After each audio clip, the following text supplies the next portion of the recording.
earthquake. Tarni Greek holiday hotspot rocked by 7 tremors that will not stop. Thessaloniki, the country's second-largest city, was hit at 6:24 am local time, 4:24 am GMT, on Tuesday and measured up at 5.1 on the Richter scale.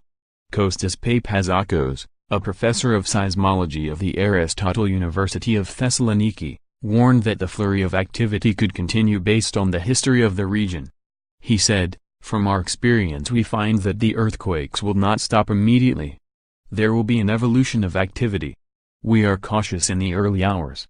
We are dealing mainly with east-west fault that defines Mount Belos to the south, fissures that are triggered and give us these little earthquakes.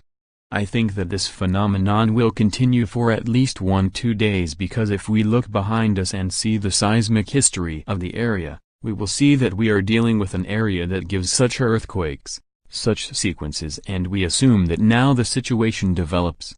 The largest earthquake in the country struck near the city of Rotopolis and could be felt in neighboring Macedonia, according to reports.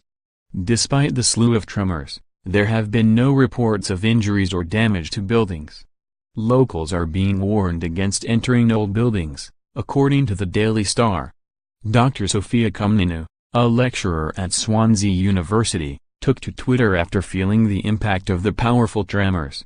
She posted, "Yup, 2018 is definitely a drama queen. Just being woken up by an earthquake." #Thessaloniki #Greece. Italian tourist Alenka Hitchens added, "We went on the terrace to check if there were people outside who thought that it was better to be on the streets rather than staying inside. My girlfriend was really worried about the whole thing, so we got dressed, collected our money, the passports, everything." He also told The Sun, "It was a bit scary, but I guess that an earthquake is never a pleasant experience, especially if you are in a foreign country." He also declared the force shook his bed and chandeliers in the apartment he was staying at. The 5.1 tremor was followed by shakes measuring 3.9, 3.5, 3.0 and 3.6 on the Richter scale. The biggest quake was followed by 2 more that came in at 3.2 and 2.3 magnitudes.